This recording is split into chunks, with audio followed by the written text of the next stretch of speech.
Olá, amigos. O Centro Espírita Seara Fraterna, é uma satisfação muito grande estar com vocês novamente. Recebo o nosso abraço e que nós possamos, nesse nosso estudo, nesta nossa reunião, refletirmos um pouco sobre o que o Evangelho de Jesus nos traz, como lições de vida, como coisas importantes que nós precisamos aprender, refletir para a nossa própria felicidade aqui na Terra. Nós vamos fazer hoje um estudo de uma parábola que está em Lucas, capítulo 16, vai do versículo 19 ao 31, e que também está no Evangelho segundo o Espiritismo, também no capítulo 16, e vamos, desde os itens 5 ao 7, fazer um pouco de conversa sobre esta parábola, que tem muitas informações para a nossa reflexão e que tem informações importantíssimas para nós.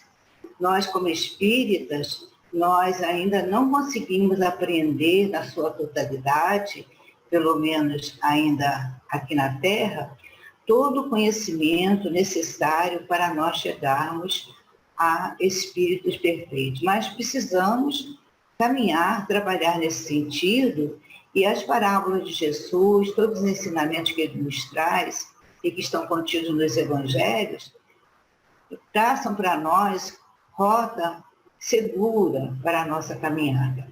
Então, que nós possamos, nessa nossa reunião, fazermos esse estudo de maneira a refletirmos à luz da doutrina espírita, que tanto nos auxilia a entender as passagens do Evangelho que muitas vezes ficaram obscuras, não conhecidas muitas vezes para nós como coisas viáveis. Parecia coisa que a gente não poderia alcançar, uma situação muito difícil de se compreender. Mas a doutrina espírita vem nos trazer a chave para o entendimento dessas passagens. Então, para nós começarmos, nós vamos fazer a leitura dessa parábola para depois começarmos a estudar, a refletir sobre ela.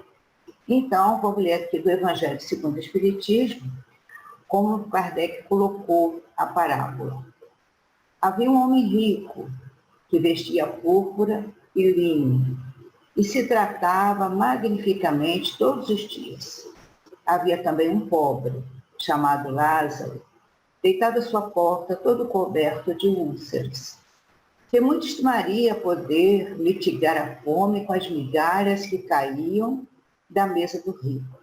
Mas ninguém las dava e os cães viviam lamber as chagas. Ora, aconteceu que esse pobre morreu e foi levado pelos anjos para o seio de Abraão.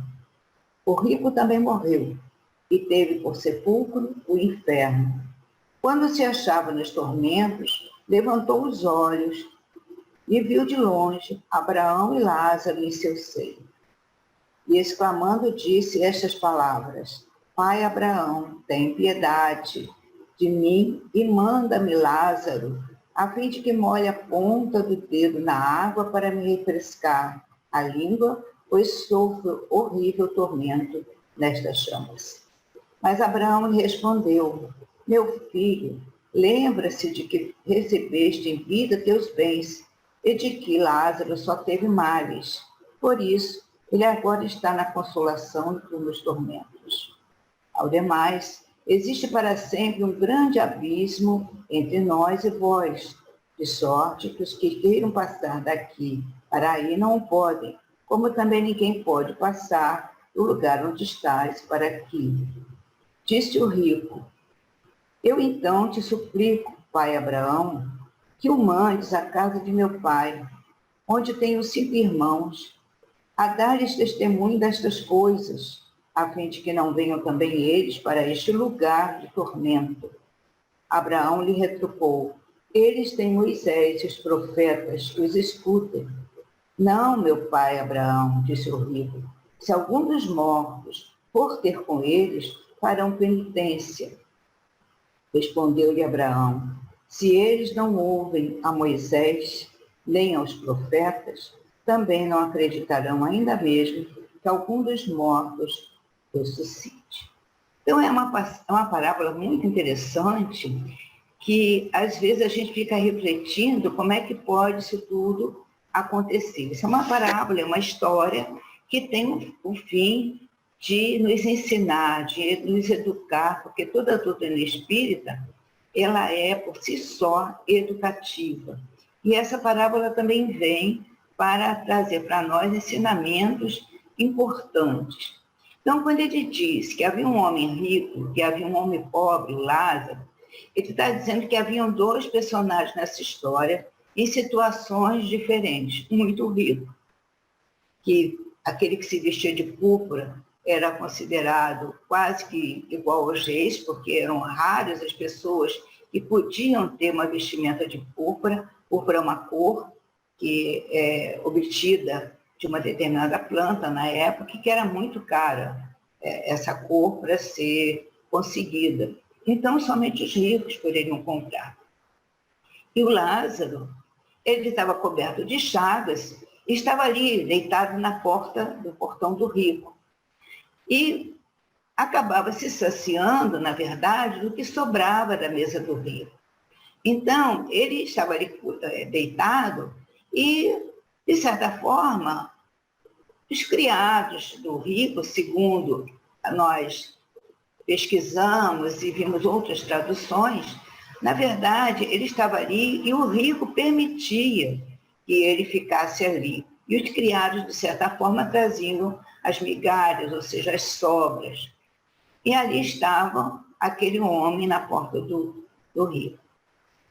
E aí outra coisa que eu nunca entendi, por que isso acontecia, porque os cães vinham lhe lamber as chagas. Ora, como é que pode deixar um cão lamber as chagas, né? Mas é porque ele, permanecendo ali deitado, ele ficava ali porque ele não conseguia mais se locomover, se movimentar, se levantar. E não tinha nem forças para espantar os cães que se aproximavam dele. Então aí a gente vai ver que era uma situação bastante dramática para aquele pobre. Ora, então, nós vamos ver que havia uma riqueza, o rico que esbanjava, que estava ali com o pobre, mas que não fazia nada mais além do que permitir que se desse as migalhas para aquele pobre.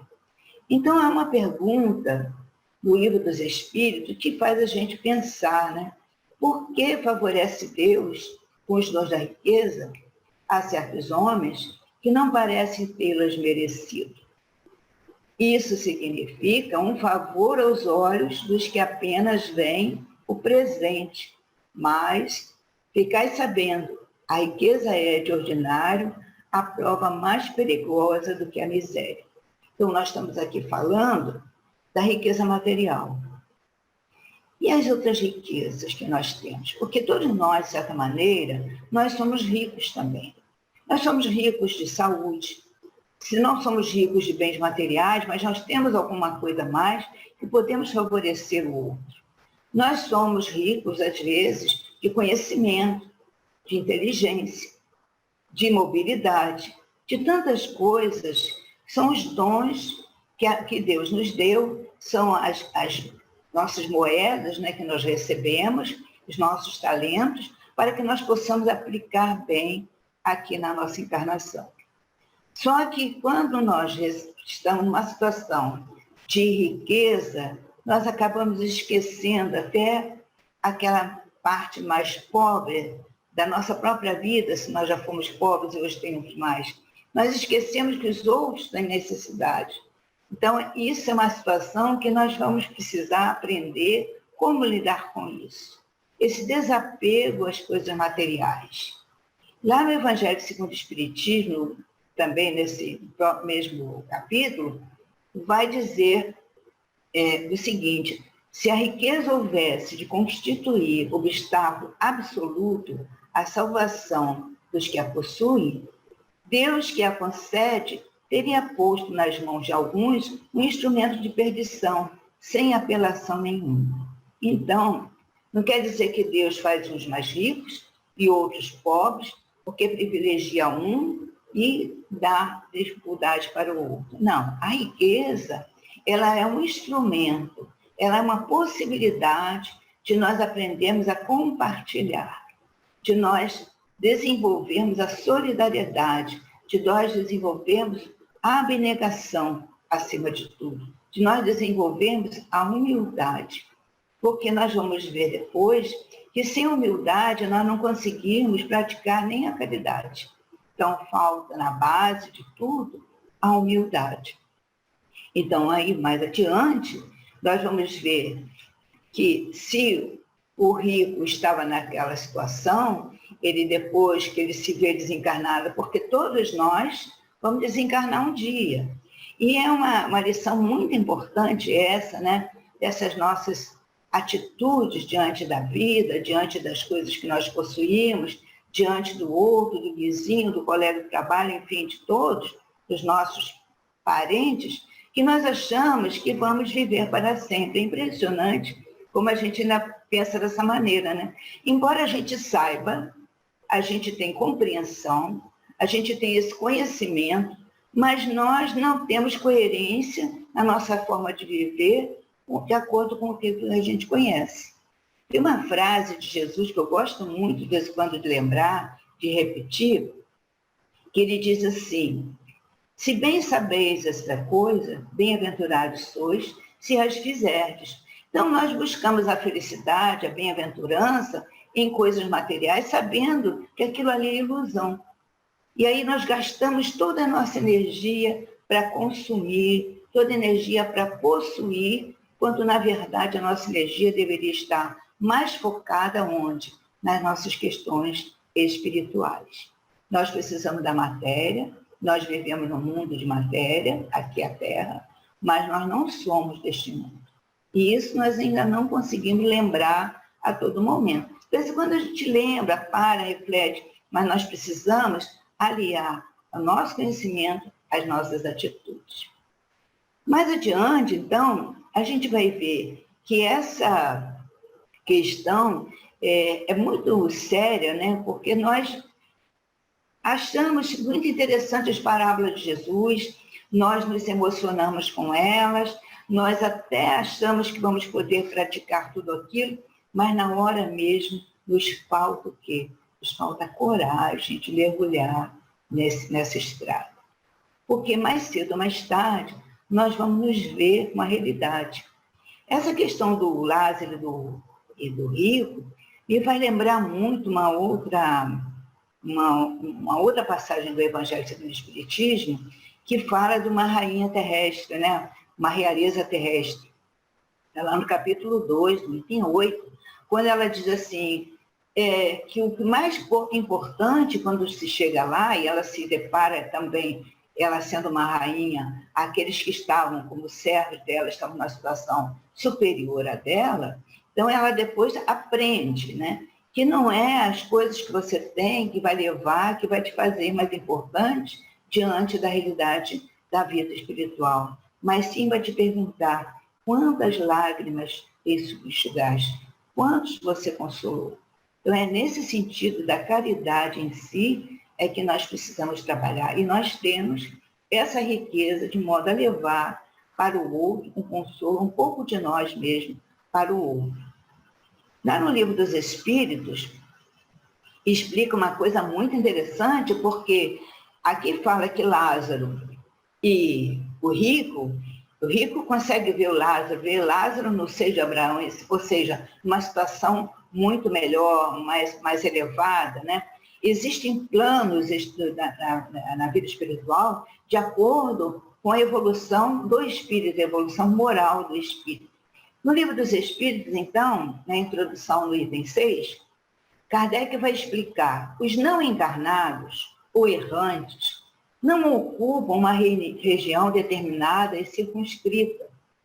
Estão por toda parte no espaço, que é ao nosso lado, vendo-nos e acotovelando-nos de contínuo. É toda uma população invisível a mover-se em torno de nós. De modo que estavam naquele mundo espiritual, no Hades, em algumas traduções, ou seja, o mundo dos mortos, mas o mundo dos mortos dividindo-se em vários planos evolutivos segundo a evolução dos espíritos, pois lá se encontravam todos, né?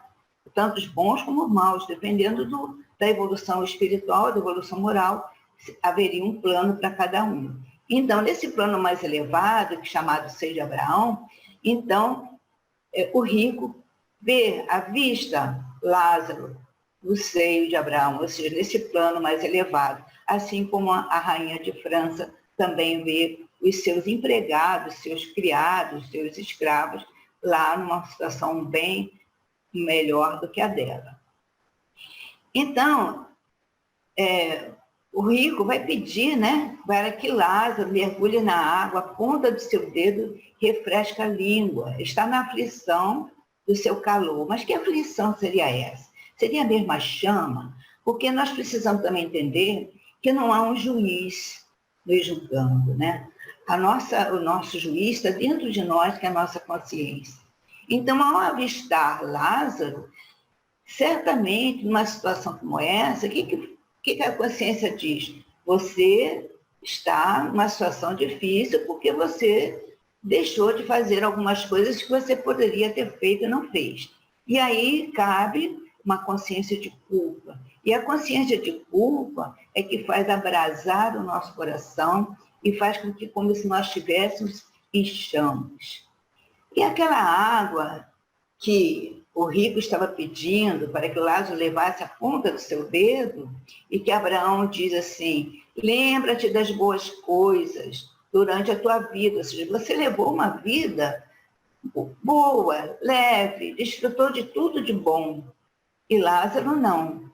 Mas a situação aqui não é comparar a vida boa do rico com a de Lázaro, que era pobre, mas sim das oportunidades que cada um pôde aproveitar. Então, o rico teve oportunidades como Lázaro teve. O rico não soube aproveitar e Lázaro aproveitou todos os seus momentos, a sua situação. Mesmo porque essa água que o rico pede é uma água que não vai saciar a sua sede. E a sua sede é uma sede espiritual, é uma sede do coração. E somente a água viva, como diz Jesus a samaritana, é que poderia saciar a sua sede. Mas, para ele ter essa água viva, ele precisa ter uma preparação antes. Ele precisa se reconhecer com as dificuldades que ele ainda tem, para ele vencer essa dificuldade e ter acesso à água viva. A água é quando todo mundo beber, nunca mais terá sede. Então, a gente vê quanta coisa essa parábola nos traz de conhecimento, de reflexões para a nossa própria vida. É uma lei de causa e efeito ali, né? Porque se o rico está numa situação inferior e Lázaro está numa situação superior, eles estão apenas escolhendo aquilo que eles executaram na última encarnação e que agora se reflete no que a gente chama de lei de causa e efeito, né? E essa lei de causa e efeito, ela vai mostrar esses diversos níveis em que nós nos encontramos, e aí quando ele diz que há um abismo entre nós, um abismo dos níveis de vibração, né? Aquele que está em vibração mais elevada, ele não vai conseguir ir na que está, naquele grande abismo que está ali, cada qual no seu plano, que terá que estar segundo suas vibrações, alcançadas pelo maior ou menor progresso. Mas é claro que o rico não está abandonado. É claro que também Lázaro, na sua posição, ele vai continuar na sua trajetória, porque o progresso é incessante. Nós não paramos nesse progresso até alcançar o estado de imperfeição. Mas o que mais se destaca da dificuldade do rico é uma dificuldade que às vezes a gente conta na vida moderna, a nossa vida de correria, de para lá e para cá, mesmo na pandemia, nós estamos ainda vivendo momentos de muitas aflições. E nessas aflições, nessa correria, nós começamos a pensar mais em nós mesmos. É o egoísmo. O egoísmo que gera o quê? a indiferença. Então, tem uma página do próprio Evangelho segundo o Espiritismo, assinado por Lázaro. Esse Lázaro é o Lázaro, irmão de Marta e Maria, amigo de Jesus, que às vezes as pessoas confundem o Lázaro da parábola com o Lázaro que dá essa mensagem, que foi amigo de Jesus lá em Betânia. Então, tem uma passagem que eu gosto muito, que está no Evangelho segundo o Espiritismo, capítulo 9, o item 8, que se chama Obediência e Resignação. Então, é Lázaro que manda essa mensagem em 1863. E ele diz assim: cada época é marcada com o cunho da virtude ou do vício, que a tem de salvar ou perder.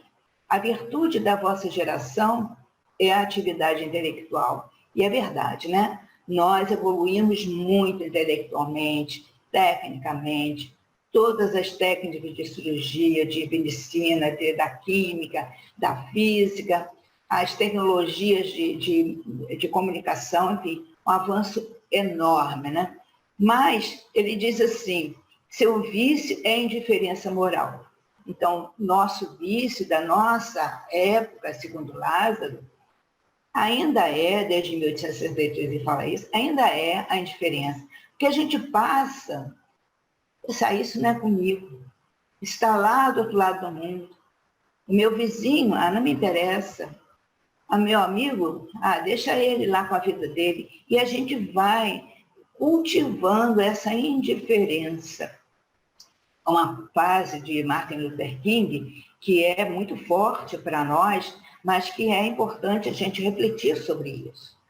O que me assusta, diz Martin Luther King, não são as ações e os gritos das pessoas mas a indiferença e o silêncio das pessoas burras. Então, a indiferença, na verdade, ela nos leva a uma ausência de compaixão, de não olhar ao outro. E era a dificuldade do rico. O rico estava lá na casa dele, estava tudo bem, tudo harmonioso, estava vivendo a vidinha dele, não se preocupava se havia um mendigo ali, se outro mendigo, se ele podia fazer alguma coisa a mais ou não.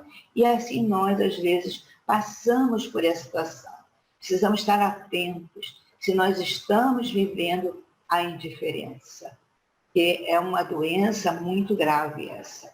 Se nós não conseguirmos nos compadecer do outro, e nesse compadecimento nós vamos sentir pelo outro algo mais, né, que nós vai nos mover em direção ao outro, como na parábola do bom samaritano, nós precisamos pensar nisso, que é tudo muito bonito, mas quando chega a nossa vez, como é que nós agimos? Será que nós conseguimos dar um olhar para o outro por quem nós passamos? Será que nós cumprimentamos os empregados do prédio, aqueles com quem nós trabalhamos? Será que nós estamos olhando, afinal de contas, para alguém que está necessitado, até mesmo para aqueles mais pobres dos pobres, os que estão em situação de rua? Então, nós precisamos olhar isso. E olhar para nós também. Porque enquanto nós não estivermos olhando para nós, para ver onde é que nós estamos, se nós estamos mesmo sintonizando com as nossas atitudes, se nós estamos sintonizados com aquilo que nós acreditamos, que nós defendemos, porque é muito fácil falar, mas na hora de praticar é que é a dificuldade que nós sentimos. Mas isso tudo para quê? Porque nós queremos ser felizes.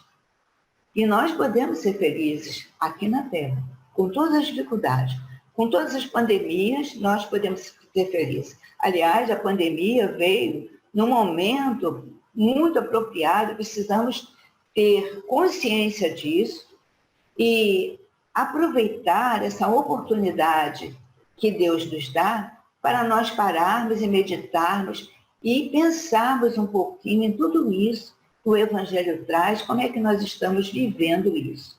Será que nós estamos realmente aproveitando esses momentos para nos melhorarmos, para olhar melhor para nós?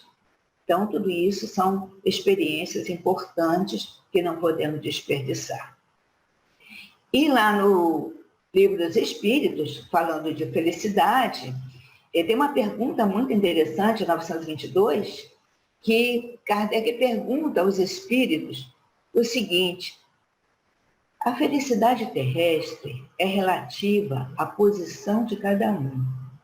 O que basta para a felicidade de um constitui a desgraça de outro. Haverá, contudo, alguma soma de felicidade comum a todos os homens? E os espíritos respondem com muita simplicidade, de modo que a gente possa entender muito bem o que seja isso. E eles dizem: com relação à vida material, é a posse do necessário. Com relação à vida moral, a consciência tranquila e a fé no futuro.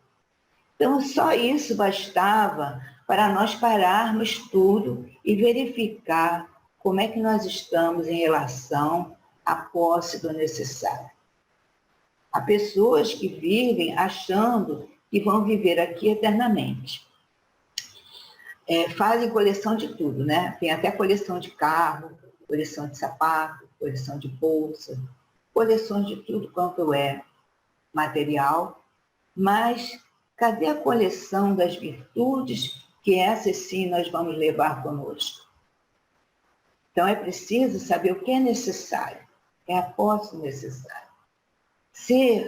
Ter sim aquilo que nos dá conforto, aquilo que nos faz bem, que é bom, que é importante, cada um vai saber o que é supérfluo, o que é necessário. Né? Cada um tem um nível de necessidade diferente, mas é preciso a gente avaliar isso, porque se nós ficarmos só com as nossas riquezas, com as nossas ações voltadas para consumir, nós aí vamos ter dificuldade. Aliás, é outra vantagem da pandemia, né? Porque nós descobrimos que não precisamos de tantos sapatos, de tantas roupas, de tanta coisa que nós comprávamos a cada semana e íamos acumulando no nosso armário. A outra parte da resposta é tão importante quanto, com relação à vida moral, a consciência tranquila e a fé no futuro. A consciência tranquila, assim, fiz todo o bem que poderia fazer? Será que eu estou realmente sabendo dessa fé no futuro, que há uma vida depois que eu for embora? Será que eu tenho certeza, convicção disso? Às vezes a gente vive como se não quisesse. Mesmo porque todos esses ensinamentos de Jesus, que vem através dos evangelistas, eles vêm, esse ensinamento vem para nos ensinar a viver aqui na Terra e a entender qual é o objetivo da nossa vida aqui na Terra. Há uma pergunta do Livro dos Espíritos, no 3.2, qual é o objetivo da encarnação? Os Espíritos dizem: Deus lhe impõe a encarnação com o fim de fazê-lo chegar à perfeição. Então, nós estamos aqui, nosso objetivo é chegar à perfeição. Nosso objetivo não é viver somente a vida material, é viver a vida material com olhar no futuro. E esse futuro é após o nosso desencarne, como é que nós estaremos, como é que chegaremos lá, né? Plantar esse futuro. Então, por isso é que precisamos entender. No caso do rico, na verdade, ele era um doente, como muitos de nós somos doentes. Joana de Ângeles tem uma página belíssima, muito importante, no livro Lampadário Espírita, Doentes e Doenças, quando ela diz, né, que todos nós somos doentes. E aí ela vai dizer que tipo de doença nós podemos ter. E essa cura real que vamos buscar é cuidando desse ser imortal que sou eu, sou o espírito e que vou sobreviver ao corpo. Joana diz assim: doentes porque, perseverando no egoísmo, matemos os germes destruidores que se chamam ira, vaidade, paixão. Ira, vaidade, paixão. Podemos acrescentar também a nossa indiferença, nosso orgulho, a nossa prepotência de nos julgarmos melhores do que o outro, porque temos alguma coisa mais do que o outro. Às vezes até porque nós somos um pouquinho mais inteligentes, né? Porque o outro não teve um pouquinho mais de cultura, que o outro não teve a oportunidade de estudar que nós tivemos. Mas ela diz uma coisa importante também, nós precisamos lembrar que nós não estamos abandonados, Jesus cuida de nós, apesar de nossas dificuldades, assim como na parábola cuida do rico e cuida do Lázaro. E Joana diz, Jesus é um médico divino e a sua doutrina é o medicamento eficaz de que nós podemos utilizar com resultados imediatos. Então, buscar sempre a doutrina de Jesus, seus ensinamentos, não só para nós sabermos fazer frases bonitas, mas principalmente para viver o Evangelho, para nós podermos praticar, colocar isso na nossa vida. Evidentemente que nós vamos conseguir de uma vez. Não é à toa que nós temos muitas reencarnações. É por isso que nós vamos e voltamos, até amealhar todo o conhecimento que nós precisamos para alcançarmos a perfeição. Conhecimento não só da parte cultural, né, do intelecto, mas também do moral. Então, quando nós tivermos isso, nós estaremos realmente sãos, mais sadios, com plena capacidade de sentir e vibrar com Jesus. Nesse sentido, então, e pensando nisso, e refletindo em tudo isso, nós vamos lembrar, né, que às vezes a gente acha que os outros estão falando coisas que são muito distantes de nós, que não vamos conseguir alcançar. E aí eu me lembrei de uma lenda que está lá no livro Libertação, de André Luiz, psicografia de Chico Xavier, que é a lenda do peixinho vermelho. E essa história é muito interessante porque fala de uma criaturinha pequenininha que morava num lago, num jardim, pequeno lago cercado de azulejo, havia um ralo que escoava a água, entrava de um lado e saía por outro.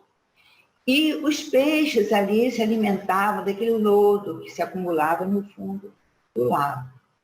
Então viviam uma vida como o rico, uma vida muito feliz, só comendo, bebendo. E eles então, comendo aquelas larvas, né, do fundo do lago, e eles se achavam muito felizes e lá estavam vivendo e engordando, estavam muito obesos, né, os peixes, mas o peixinho pequenininho, o peixinho vermelho, não conseguia se alimentar porque os peixes maiores o enxotavam. E naquela coisa, ele foi verificando todo o lago, todos os canteirinhos do lago, até que descobriu por onde saía a água e fez um esforço muito grande, saiu por aquele ralo e foi dar num regato no rio, o rio no mar. E ele ficou muito encantado com tudo aquilo que ele viu, que havia um mundo muito mais bonito lá fora, que muitas pessoas diferentes, ele fez amigos e ele ficou tão encantado com aquilo que ele resolveu voltar. Todo o sacrifício de vir contra a correnteza do rio, do regato, entrar outra vez por aquela grade muito apertadinha, onde ele perdeu algumas das suas escamas, para contar a todo mundo que havia um mundo melhor lá fora. Mas os peixes gordos não queriam sair daquela vida, que aquela vida estava muito boa, né, para eles. Mas o peixinho, então, foi enxotado, ele acabou desistindo, foi embora. E o lago secou e aqueles peixes muito gordos acabaram morrendo. Então, tem uma semelhança muito grande essa história com a história do rico e do Lázaro. Porque muitas vezes a gente ouve falar, mas não quer saber que há um mundo lá fora melhor. E a gente vive aqui na Terra, com as nossas questões materiais, achando que aquele é um mundo melhor. E muita gente, a gente ouve, né, as pessoas falam assim, nós só temos uma vida, vamos aproveitar. E isso não é verdade. E nós, como espíritas, precisamos estar mais atentos e fazemos como um peixinho vermelho, buscar as coisas do céu, as coisas que são realmente imorríveis, né? Vamos dizer assim, né? Que são imortais. que vão nos fazer realmente felizes. Emmanuel, no livro Escrínio de Luz, na questão 49, na lição 49, ele vai dizer para nós coisas importantíssimas sobre esta parábola. Ele diz assim: não se ergueu Lázaro ao paraíso porque fosse pobre, nem desceu o rico aos abismos da sombra que houvesse granjeado a fortuna entre os homens. O primeiro elevou-se à glória de Abraão pela humildade com que se portou na prova recebida. Arrojou-se segundo ao seio atormentado das trevas pela displicência com que usufruiu a posição e o dinheiro que o mundo lhe oferecia. Então aqui nós temos duas palavras importantes: humildade e displicência. Então precisamos ter cuidado para que nós possamos cultivar a humildade, que é a base de todas as virtudes, e que nunca sejamos displicentes com os ensinamentos do Cristo. E Emmanuel continua: o problema do céu para Lázaro e da expiação para o rico é de simples atitude, induzindo-nos a meditar nas oportunidades de progresso e sublimação que o Senhor nos confere, para que o tempo amanhã não nos encontre categorizados à condição de réus em nós mesmos. Então é a nossa consciência que vai nos dizer se nós conseguimos agir com humildade ou se nós agimos com displicência em relação aos sublimes ensinamentos do Cristo. Então, é uma questão de atitude, como diz Emmanuel. Que atitude nós vamos ter diante das situações da vida? O que nós estamos fazendo? Agir. Não só estudar, conhecer, mas estudar, conhecer para quê? Para nós agirmos, para trabalharmos. Trabalhar para quê? Para ganhar dinheiro? Nós precisamos. Mas não só. Nós trabalhamos também para servir. E servir cada vez mais. É nessa posição que nós precisamos estar, servindo cada vez mais, para nós alcançarmos lugares melhores após a nossa passagem, após nós deixarmos o nosso corpo. Que Jesus, o Mestre de nossas vidas, possa nos inspirar em todos os momentos, nos fortalecer diante dos desafios da vida, para que nós possamos nos vencer a nós mesmos e crescer em espírito e verdade, para que nós possamos aprender com Ele, como Ele disse, que é manso e humilde de coração. Nós desejamos a todos muita paz, que Jesus, o Mestre de amor, possa nos inspirar em todos os momentos da nossa vida. Deixo aqui um fraterno abraço para todos os amigos da Seara Fraterna. Jesus nos ampare hoje e sempre, em todos os momentos de nossa vida. Graças a Deus, muito obrigada a todos.